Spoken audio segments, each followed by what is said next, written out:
storia di un'idea e di chi trovò la strada per farne una realtà. Questa è T e non si ferma mai. Viaggia al futuro.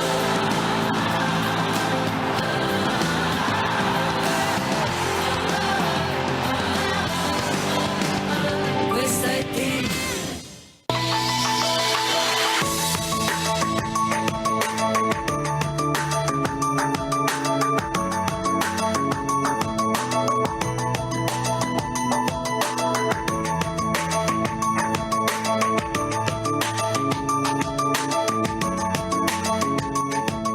Più investiamo nel presente, prima raggiungiamo il futuro. Questa è l'idea che ci spinge ogni giorno a muovere il nostro paese verso la ripresa, a dare a tutti nuovi percorsi da seguire, a usare l'innovazione per essere più liberi di crescere, a esportare la nostra eccellenza italiana nel mondo, ad anticipare i cambiamenti per costruire un domani più sostenibile con tutti voi.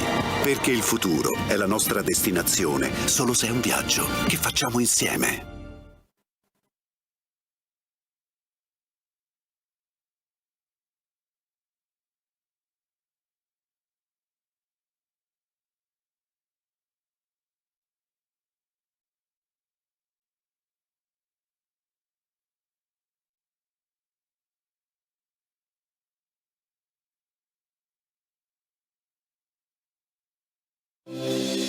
Questa è la storia di un'idea e di chi trovò la strada per farne una realtà. Questa è T e non si ferma mai. Viaggia al futuro.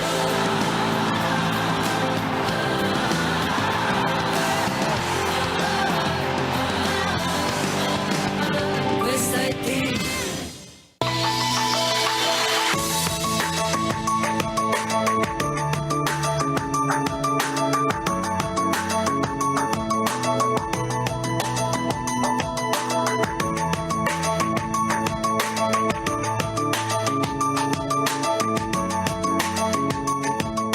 Più investiamo nel presente, prima raggiungiamo il futuro.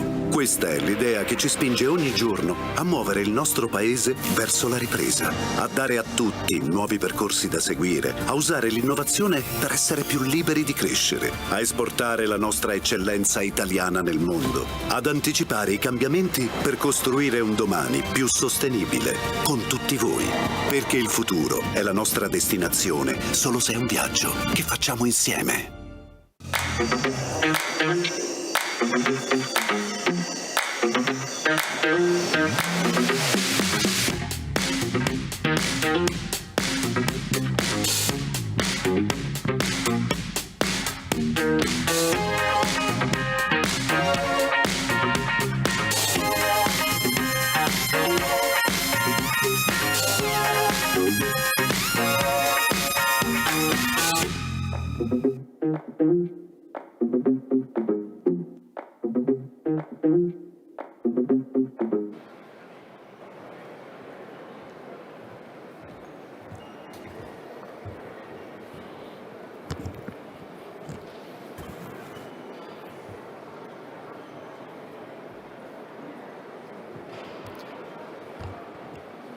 Egregio signor Presidente.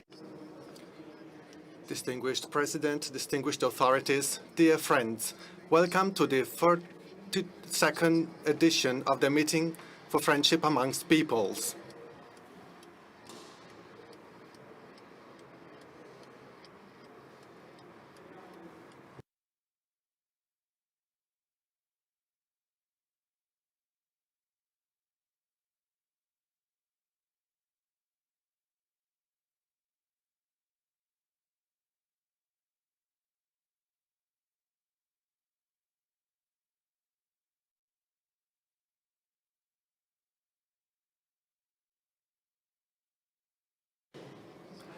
I would like to welcome you all here present in the auditorium. We are all really happy to meet again at the Trade Center.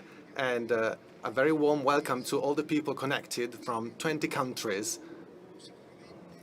Perhaps Well, certainly we will be far away from each other, but we will be very close during the meeting, during the next few days. Especially, I would like to welcome you, Mr. President. Thank you so much for being here with us in our opening ceremony.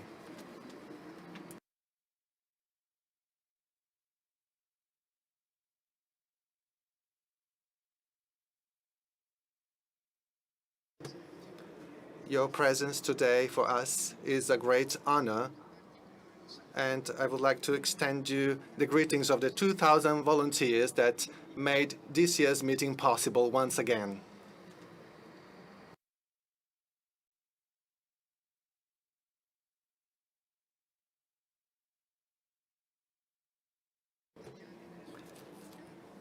As during all the years of his pontificate, Pope Francis sent a message with some thoughts that are going to accompany the sessions in our meeting. And I'm going to read the message of the Pope, who was sent through the Bishop of Rimini, Monsignor Francesco Lambiasi. Most Reverend Excellency, the Holy Father is delighted that the meeting for friendship among peoples is once again taking place in person, and sends you, the organizers, and all the participants his greetings with the wish for a fruitful outcome. The title chosen, The Courage to Say I, taken from the diary of the Danish philosopher Søren Kierkegaard, is extremely significant at a time when we need to start off again on the right foot, so as not to waste the opportunity provided by the crisis of the pandemic. Restart is the watchword, but it does not happen automatically because freedom is implied in every human initiative. As Benedict XVI reminded us, freedom presupposes that in fundamental decisions, every person is a new beginning. Freedom must constantly be won over for the cause of good. In this sense, the courage to risk is first and foremost an act of freedom. During the first lockdown, Pope Francis called everyone to exercise this freedom. Even worse than this crisis is the tragedy of squandering it.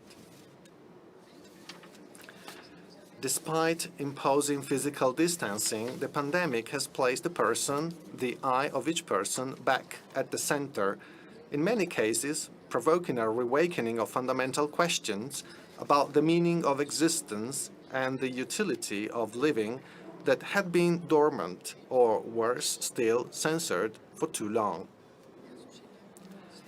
It has also inspired a sense of personal responsibility. Many have borne witness to this in different situations, faced with sickness and pain, faced with the emergence of a need. Many people unflinchingly said, "Here I am."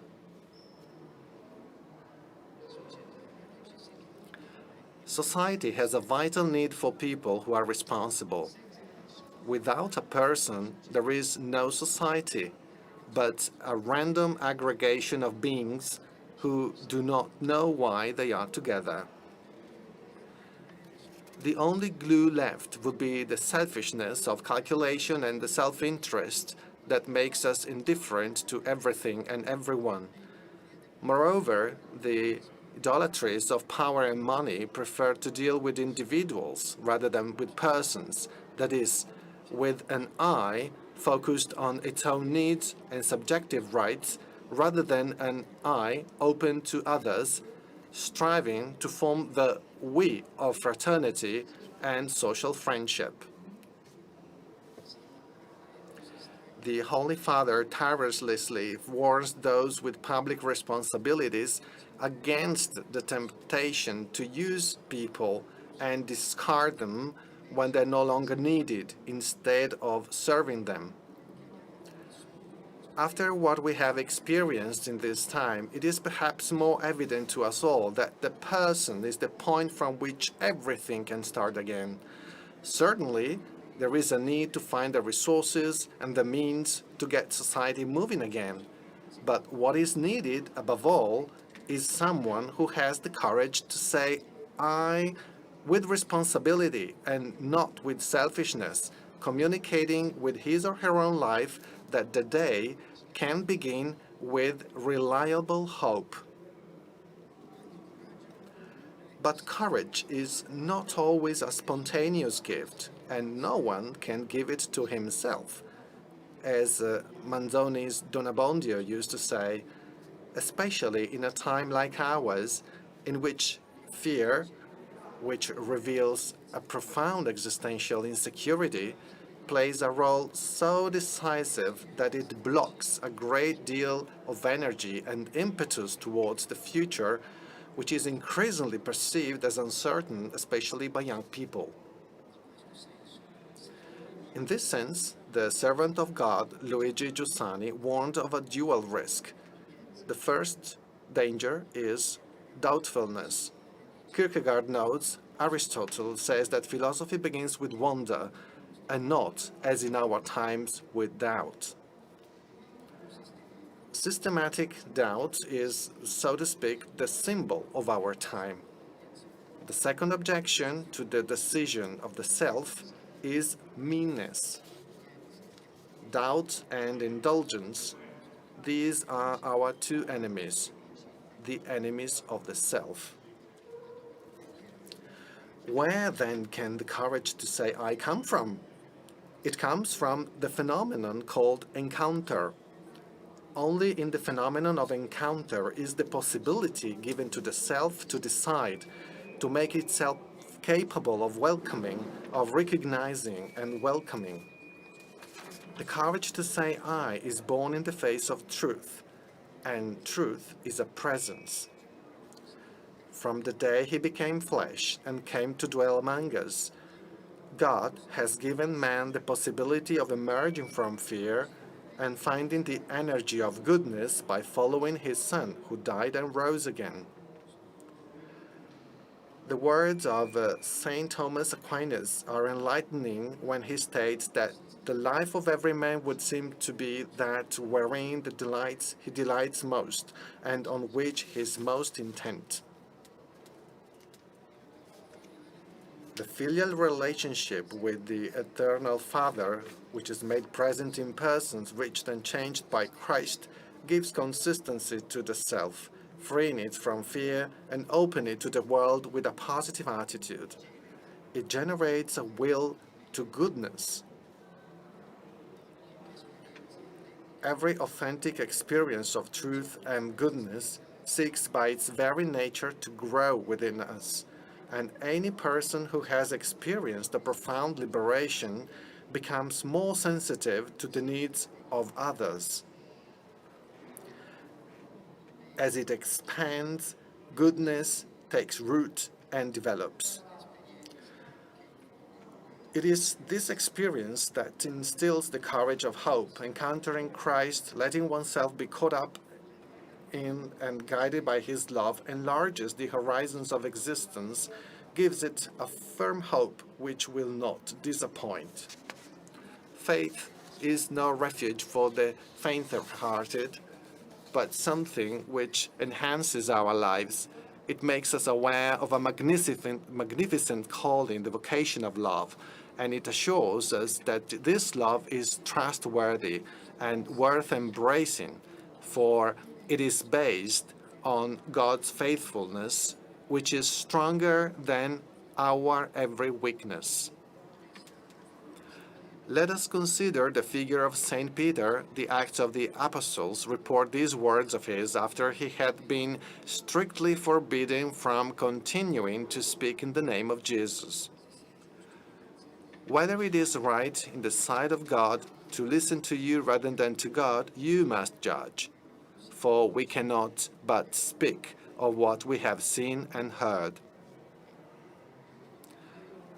Where does this coward who denied the Lord find this courage?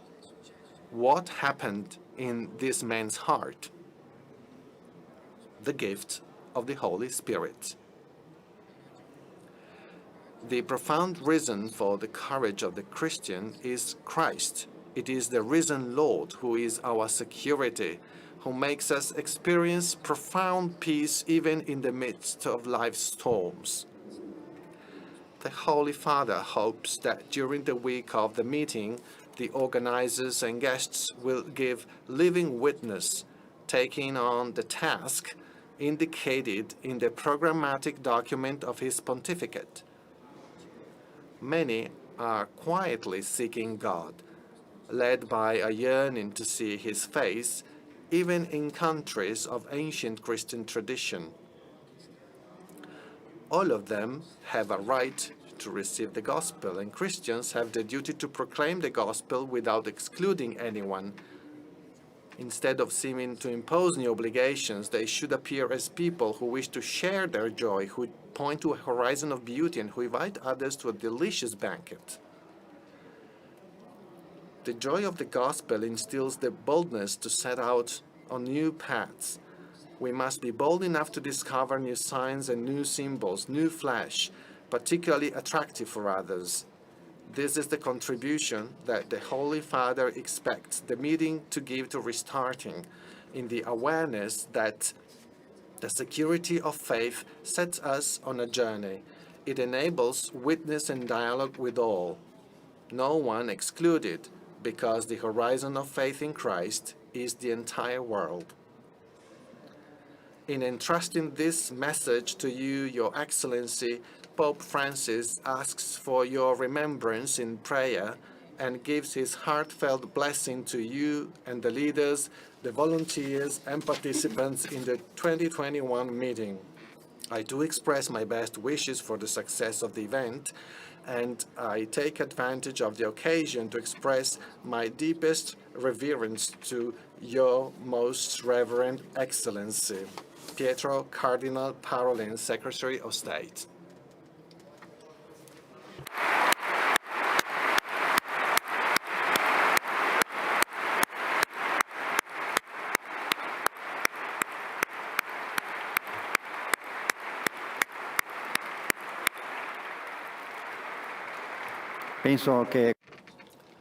I believe that with this applause, we expressed our thanks for these words of support and the closeness to the Holy Father. The title of this year's meeting triggered a lot of debates and reflections since the very beginning, and we're really grateful for this, because right now, debates on the person, on the consistency of his or her existence, on the relationship with the others and the relationship with the circumstances of their life is really urgent now. We could even say about the essence of humans. Without this, all the other debates of our society, the economy, politics, really are unstable. And I think that the words of the Holy Father have highlighted this pretty well. The pandemic has taught us that nothing can be taken for granted. There's nothing obvious. So many people have taken on the courage, again, without any doubt, to follow the questions of their lives on the meaning of their jobs, of their life, for a better future. They have wished so much to restart again. Today, we have a twofold opportunity, a double opportunity, the desire to rediscover what really counts in life, and a commitment, a real commitment for a true and sympathetic society. With this meeting, we want to take on this opportunity and give our contribution to rediscover what is the essence of persons, what moves courage and hope, and what makes it possible to have support and help. This is where the development of a society can take place with attention to everyone. Civil society to be really associates and not group of isolated people needs places that makes it possible to swap experience, to create dialogue, and that takes care of individuals' responsibilities and freedom. The meeting must be a beautiful moment of promotion of conscience and knowledge to know how to face the complexities of today's world. For this to be possible, involving people from all over the world, has been the aim of the meeting since its foundation, since the very beginning, and we're sure that we can give our contribution in this way to face today the current threats, the current issues. And I'm going to mention just three of them, which stands at the basis of all the others because they concern the young generations and their future: education and training, decent jobs for everyone, and transition towards sustainable development. We are very happy to see that all the debates on these and many other issues will be discussed by people with experience that had the courage to say "I" before the difficulties and hardships of their life in the school system or in the economy or in political world, and they were able to involve other people in their actions. They are witness of the courage to say "I" as a real antidote to selfishness and collectivism. In Afghanistan, in these days, there is an incredible tragedy, and we can't be indifferent. We are really seeing clearly how democracy and freedom cannot be taken for granted. Defending them depends on the education and the civil courage of a people, but it also depends on a geopolitical context that is able to contain the most imminent threats, respecting the cultural and religious identity. In this meeting, we will talk about the future of democracy, the new multilateralism, the Fratres Omnes encyclical by Pope Francis. We will also address this everlasting global challenge. Mr. President, it has been a very difficult and challenging time, and you have been able to support every person involved in the fight against the pandemic, giving guidance and gathering energy in Italy and keeping relationship with the other countries of the European Union. I would like to thank you personally and on behalf of all the friends of the meeting for this.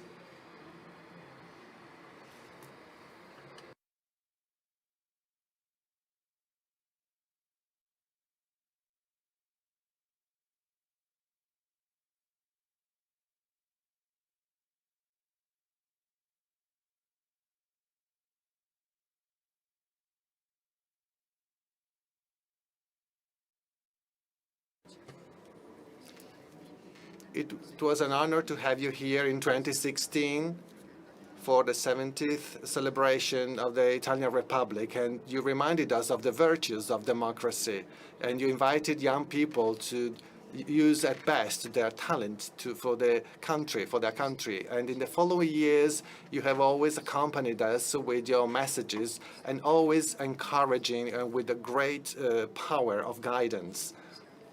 Today, we are here again with you, and we look forward to hearing you in your speech. Thank you, President. You have the floor.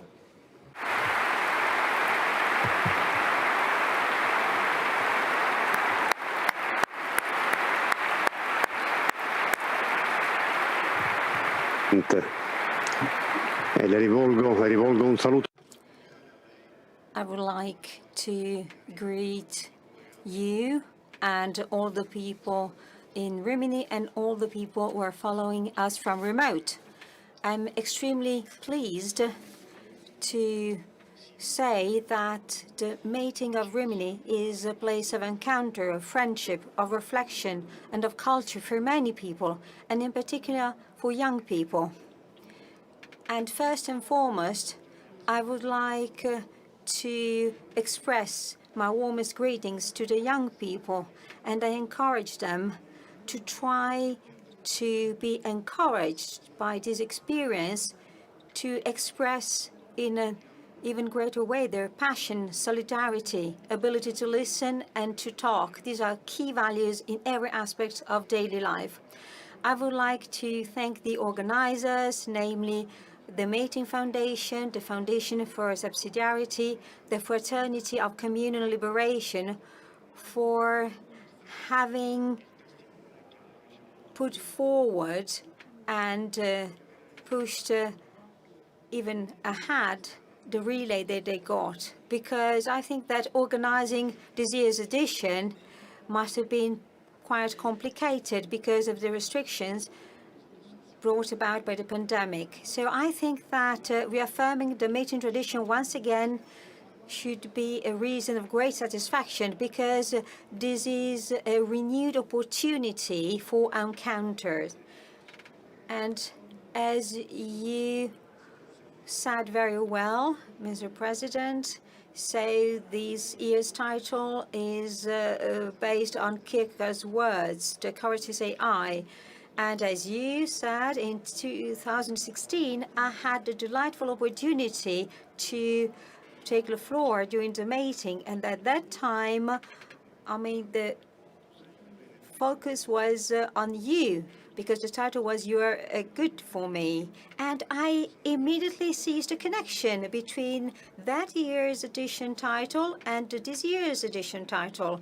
5 intense years have passed, and we are going through extremely hectic times, and time goes by so quickly, and we live in interdependent times, and the global world is perceived as smaller and distances get shorter. We communicate online in an almost instant and simultaneous way through words and images, but we also express hopes and fears, life models and social behaviors. A terrible and unknown virus has propagated very quickly its dreadful effects on man, on societies, on economies, spreading around death and provoking a very deep crisis, the heaviest ever. And we have discovered that we are much weaker than expected. And we have understood that we need the others. We need others' people's support. We experienced pain, fear, loneliness. But we found fortunately a response in communities. We found pressure as valuable resources, and that was the answer for our hopes, for our aspirations, in order to prevent them from being uprooted and to try to develop them further. Having the courage to say I means daring to ask for help, to get support from the others, from the many you who are there. And even for believers, this is the key element of the relationship to God. So the I needs to be aware of its own responsibility and to acknowledge the others as key elements of a community. An aware I, so that is aware of its own responsibility, leaves the selfishness behind, because selfishness leads to conflict with the others, so leads to delusion about one's own strengths, and risks to lead to powerlessness, so, and also to the rejection of one's own self. So the future can be built only together, and the I that acknowledges the importance and worth of diversity, of getting together, of company, using a word that you like, to become a builder, a creator of experiences, of meaning, of life. So this reference to the I underscores the need to go towards the others.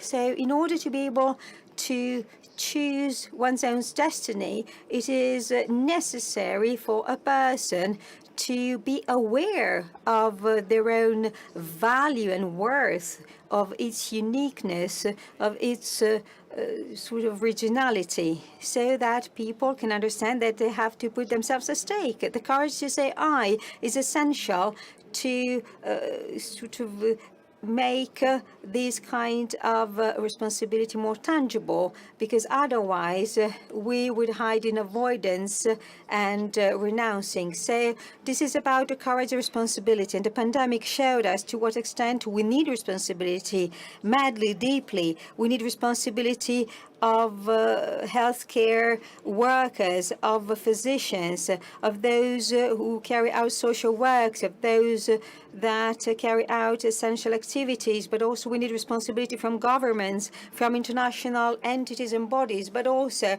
we need a high level of responsibility in our behaviors. So responsibility starts with us, and getting vaccinated is just one example among many. It's not something that it needs to be considered as compulsory, but it's the answer to a tangible need, because it's the way to protect and defend the weakest people in society, those that are exposed to serious danger. So this is a deed of love, as Pope Francis said a few days ago. The courage to say I sets us free. So I'm talking about authentic freedom, the ability to get rooted and to nurture the vocation to the encounter and the respect that is enshrined in our soul. And freedom, in order to be such, needs to come to terms with the freedom of other people, because our freedom can be enriched by other people's freedom. So it is a sort of two-way development and empowerment. So freedom is about the personal consciousness and awareness, and it's about the awareness and consciousness of people living around us. It's about commonly shared common sense, the aware and sympathetic I that acknowledges the common destiny we share with all the other individuals is the building block of cohabitation. And civil society, is sort of expressed by this, by democratic society. And history shows us how many threats are out there. Freedom is constantly threatened. Sacrifices needed to protect it, to promote it. We see that very clearly in every continent. And we realize to what extent the loss of freedom is something that can deeply hit our consciousness and that can have heavy repercussions on common cohabitation and living together in such large global community. So we are constantly faced with new challenges, and there are many aspects that the global society raises. And next to incredible and extraordinary opportunities that are increased by scientific and technical development, well, next to that, there are also new risks of homologation, of exclusion, of losing oneself, of loss of confidence. And also, there is the big risk of homologation that is brought about by the misuse of that great positive resource that is the World Wide Web.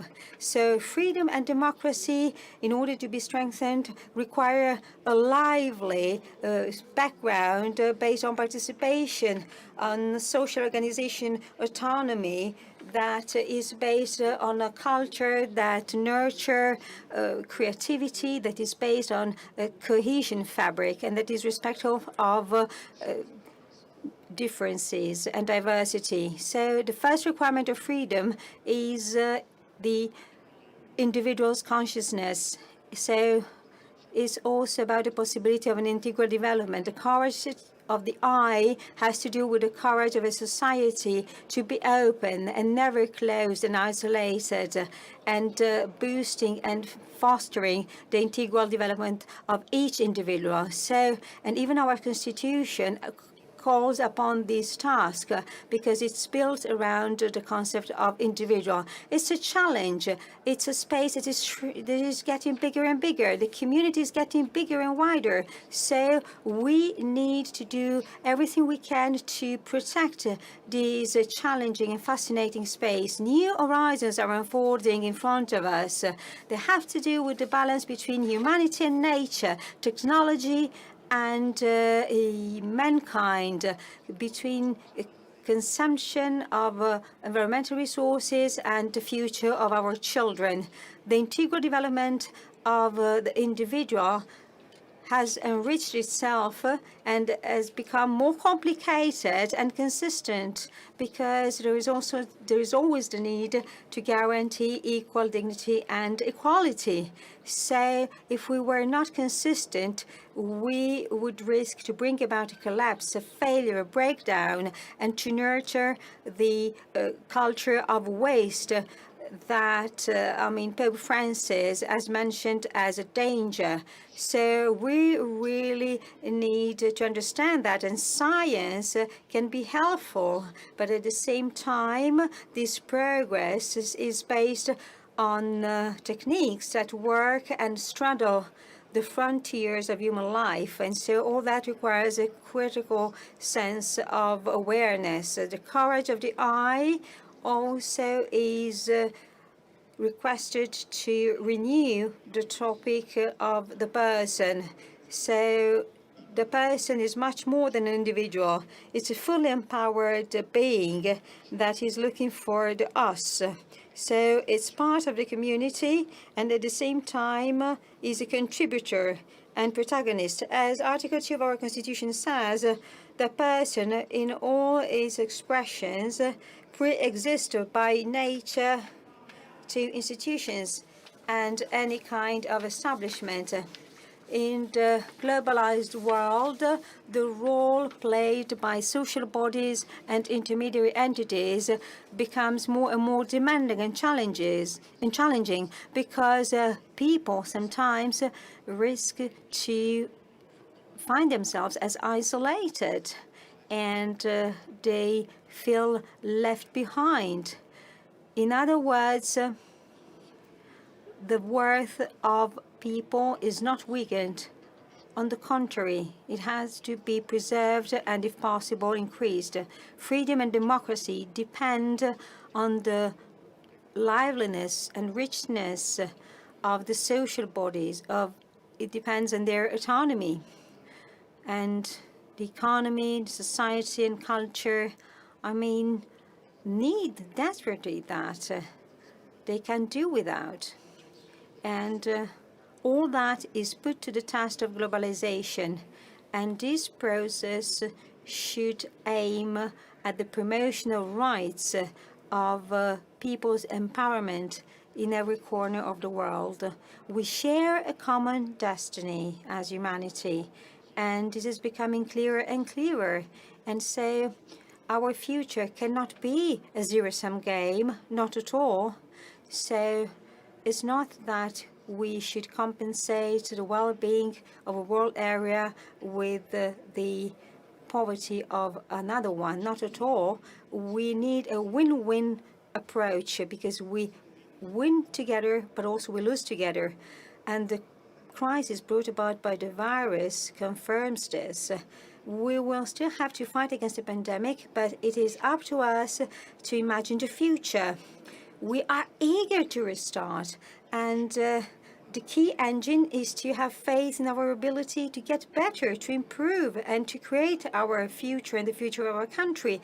The European Union is another engine of the development of our countries and for a more balanced and sustainable development. So this is a unique opportunity that we need to seize to create a new and better and stable balance. There is an I and a you and an us also for Europe and for its responsibilities against any form of short-sightedness and hypocrisy, things that we still see today that are the result of unhistorical withdrawal attitudes and that are based on self-injuring behaviors. So we need to make people the protagonists of their lives, and people need to be new interlocutors within these global scenarios because they are as key as states. So we really need to make people stronger and also to give more weight to the so-called community sovereignty, because community sovereignty is a deed of responsibility towards citizens and vis-a-vis a global world that needs the civilization of Europe and its key role when it comes to cooperation and peace. Any kind of emergency response, as the Next Generation EU plan, should be turned into a new pathway that leads to a stronger common responsibility. And so we need to reflect on the future of Europe. So again, we need to seize also this meeting as an opportunity to talk about this. We can make it. It depends on us. Each one is involved. And courage depends on the ability of each one of us to be responsibly ourselves. Besides, this is the key requirement to experience freedom. So I wish you a fruitful meeting. I wish the young people, the voluntary workers, the participants, the speakers, fruitful days. Your contribution is essential to renew the Italian European society. So I wish you all the very best. Thank you.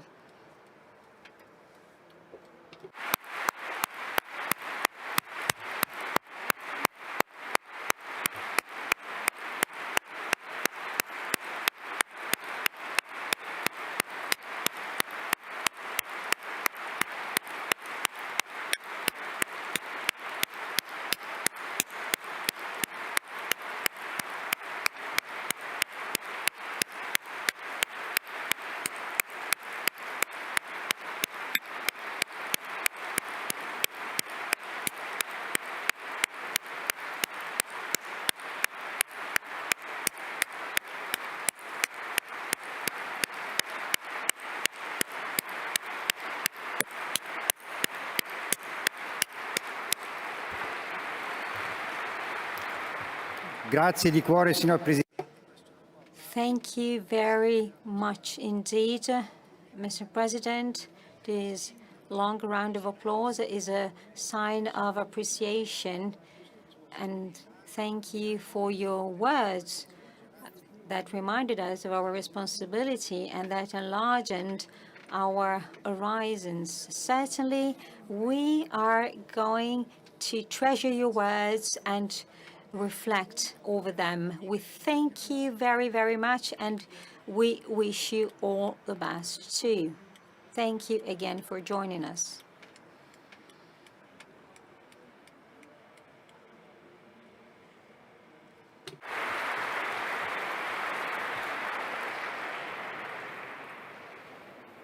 Cari amici, Dear friends, Kierkegaard, who gave us inspiration for this year's title, said many times that life is not a mystery to be solved, but it is something to be experienced. It's not a problem to be solved, but it's a mystery to be experienced. I thank you very much for being here. I thank you for your participation and interest, for having followed us from remote. Thank you for your friendship and support. And I wish to all of you and all of us a very fruitful meeting.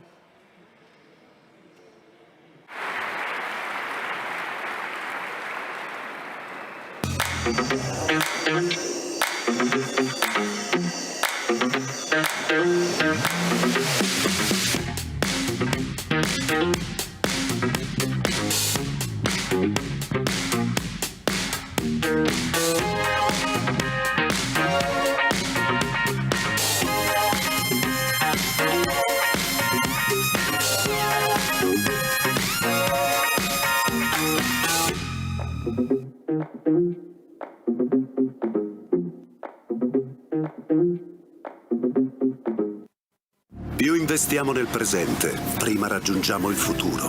Questa è l'idea che ci spinge ogni giorno a muovere il nostro paese verso la ripresa, a dare a tutti nuovi percorsi da seguire, a usare l'innovazione per essere più liberi di crescere, a esportare la nostra eccellenza italiana nel mondo, ad anticipare i cambiamenti per costruire un domani più sostenibile con tutti voi.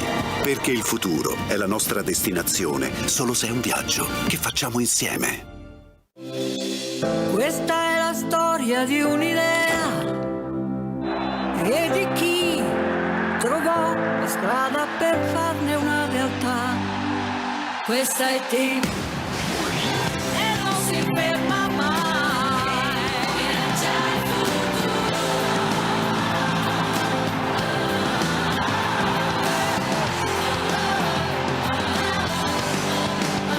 Questa è team.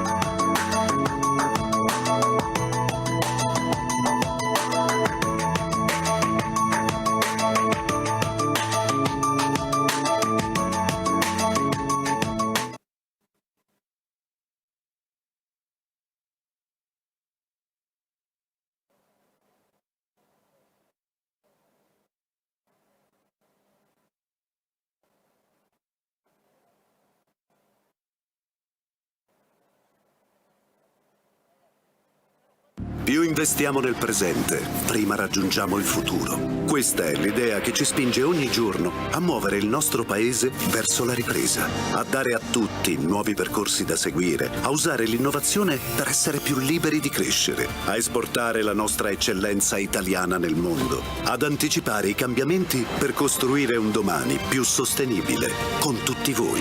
Perché il futuro è la nostra destinazione, solo se è un viaggio che facciamo insieme. Questa è la storia di un'idea e di chi trovò la strada per farne una realtà. Questa è team